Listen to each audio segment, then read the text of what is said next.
Retomamos el debate sobre la Ley Orgánica de Participación Ciudadana. Vamos a darle la palabra a la asambleísta Joana Cedeño. Compañeros asambleístas, compañera presidenta, un saludo cordial a los ciudadanos que nos siguen a través de los medios de comunicación. En primer lugar, quiero agradecer y felicitar a la Comisión de Participación Ciudadana que ha venido trabajando arduamente, como se lo ha mencionado, en la construcción y elaboración de este proyecto de ley que hoy se presenta ante el Pleno. Sin embargo, quisiera rescatar algunas de las razones que nos motivaron en su momento a presentar esta propuesta como un código, en este caso orgánico de participación ciudadana, que como bien lo ha mencionado el asambleísta Yepes, hoy tiene que centrarse fundamentalmente en garantizar los derechos de participación de las y los ciudadanos. Quisiera aprovechar mi intervención para insistir a la Comisión de Participación Ciudadana en algunos aspectos que considero totalmente importantes y relevantes para dar cumplimiento no solamente a los derechos de participación de los ciudadanos, sino también a lo que establece la Constitución y otras leyes que hemos aprobado en este Pleno de la Asamblea Nacional. Por ejemplo, considero que uno de los aspectos más importantes de este proyecto de ley es precisamente fortalecer las capacidades de los territorios. Creo que los mecanismos de democracia directa, como los presupuestos participativos, las asambleas ciudadanas, requieren además de una ciudadanía motivada a participar y además de personal capacitado para facilitar, negociar y sistematizar esos procesos. Creo que también es necesario motivar a las autoridades de todos los niveles de gobierno para que vean a la participación ciudadana no como una amenaza, sino como una verdadera oportunidad. Por eso quisiera empezar pidiendo a la Comisión en rescatar el título 1 del proyecto de ley que inicialmente fue presentado en lo que corresponde al sistema de participación ciudadana. Actualmente nuestra Constitución determina que la planificación de todos los niveles de gobierno tiene que estar articulada desde el nivel nacional hasta el nivel parroquial. Sin embargo, cuando hablamos de que esta planificación tiene que ser participativa y entonces tenemos que realizar asambleas públicas y ciudadanos para realizar estos ejercicios de participación, nos encontramos ante un proceso totalmente desarticulado. Por un lado nos llaman a los ciudadanos los municipios, por el otro lado nos llaman los gobiernos provinciales, por el otro lado los GATS parroquiales, sin ningún nivel mínimo siquiera de articulación y además creo que también es importante resaltar en base estos sistemas provinciales, cantonales y parroquiales se han creado en base a normativas internas de cada nivel de gobierno con sus propios criterios. Así es que creo que algo en lo que hay que insistir con mucha fuerza es que este proyecto de ley tiene que efectivamente en su articulado tratar de garantizar al menos unos mínimos para que la participación ciudadana sea cada vez más efectiva. Quiero apoyar la propuesta de garantizar y enfatizar en el tema de la gratuidad en el acceso a la participación ciudadana. Y un caso puntual lo vivimos en Santo Domingo de los Áchilas, donde, por ejemplo, los ciudadanos para solicitar una audiencia al alcalde tienen que pagar, en este caso, una tasa por un supuesto servicio, cuando de esa manera se estaría afectando el derecho de participación. Eso definitivamente tiene que terminar y por eso vamos a proponer y haremos llegar por escrito una propuesta para mejorar el artículo 4 donde se habla de la gratuidad. Sobre el artículo 25 también tenemos algunas propuestas para mejorar la redacción del texto que los haremos llegar oportunamente. Sobre los mecanismos de formación ciudadana y difusión de derechos y deberes, yo creo que es totalmente pertinente el que, en este caso, el organismo rector, que es el Ministerio de Educación, incluya en la malla curricular de todas las instituciones, desde los niveles más básicos, una formación en participación ciudadana, pero sobre todo una formación humanística que incluya valores más allá, en este caso, de los aspectos técnicos que se imparten en la educación.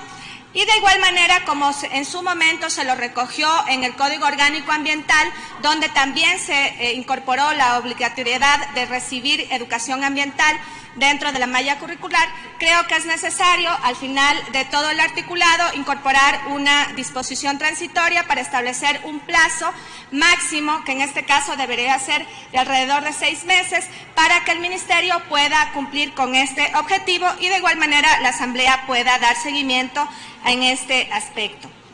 Sobre el tema del presupuesto participativo, que creo que es algo que nos preocupa a todos, creo que en primer lugar, ahí sí una observación a la Comisión, se está confundiendo lo que es el presupuesto participativo con lo que es el presupuesto de inversión que deben, en este caso, distribuir los gobiernos autónomos descentralizados. Y creo que la propuesta que en este momento se ha recogido no soluciona de manera integral la problemática de los gobiernos parroquiales rurales. Y voy a ser puntual en establecer esto. En primer lugar, los gobiernos parroquiales, o en este caso la ciudadanía del sector rural, debe recibir atención no solamente de un gobierno provincial, sino también de los gobiernos autónomos descentralizados municipales. Y recordemos que las necesidades básicas insatisfechas, mayoritariamente incumplidas, están justamente en el sector rural. Al colocar este porcentaje de obligatoriedad a los gobiernos provinciales,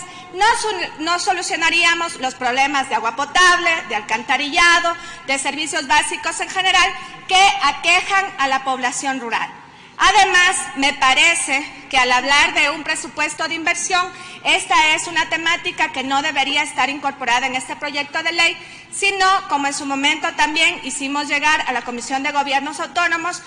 debería ser esta una reforma que se plantee en el COTAD. Y más allá de determinar un porcentaje, que creo que también no resulta tan técnico decir el 40% o el 50% o el 60%, porque ¿a qué obedece ese criterio? Tomando en cuenta que en el caso de los gobiernos provinciales, alrededor del 80% de sus competencias son en el sector rural. Entonces creo que deberíamos más bien pedir a la Comisión de Gobiernos Autónomos que revise y analice esta propuesta y que más bien se acoja un proyecto que habíamos nosotros presentado en ese sentido, donde se plantea que los recursos que reciben los gobiernos autónomos descentralizados, municipales, provinciales y parroquiales, se distribuyan conforme también lo plantea la Constitución cuando a ellos se les asignan estos recursos. Esto es en función de la población, en función del territorio, en función de las necesidades básicas insatisfechas, obviamente apegados al ámbito de las competencias. Lo que sí es materia de esta ley es normar los procesos para el presupuesto participativo. Y creo que en ese sentido, por ejemplo, sí deberíamos ser enfáticos en garantizar que al menos un porcentaje del presupuesto de inversión vaya al presupuesto participativo. Y deberíamos también, en este proyecto de ley, incorporar y dejar con claridad qué es ese presupuesto participativo. Por eso nosotros estamos planteando reemplazar el artículo 67 en el que diga que el presupuesto participativo es el proceso a través del cual la ciudadanía contribuye y forma parte del análisis, discusión y decisión respecto a un porcentaje del presupuesto de inversión de los gobiernos autónomos descentralizados que no será inferior al 15%. Y creo que es necesario, sí, en el caso de los presupuestos participativos, establecer al menos un porcentaje mínimo, porque lo que sucede, y este proyecto de ley precisamente salió del análisis y el diagnóstico de la problemática que teníamos en cuanto a la falta de acoger o de garantizar estos derechos de participación.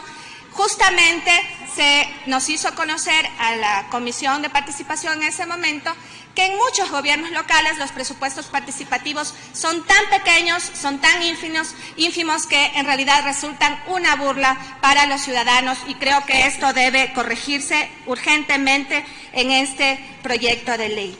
Creo que en lo concerniente al libre acceso a la información pública y a los cambios que se quieren hacer con respecto a este tema, recordemos que la ley de participación debe garantizar los derechos de participación de los ciudadanos y que si queremos normar, en este caso, los derechos a los que tenemos las autoridades electas, como es el caso de los asambleístas y de los consejeros, pues ahí tenemos reformas que ya estamos trabajando, tanto en el COTAD para los concejales y los consejeros, como las reformas a la Ley Orgánica de la Función Legislativa que se están tramitando en este mismo Pleno de la Asamblea Nacional. Por último,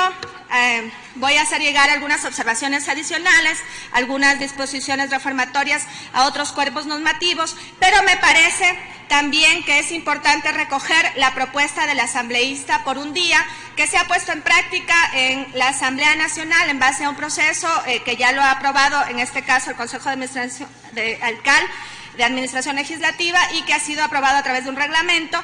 y que sí es importante incorporarlo, pero no dentro del articulado que actualmente corresponde a la silla vacía, sino en un artículo independiente que hable del asambleísta por un día. Finalmente, en el tema de la silla vacía, sí considero importantísimo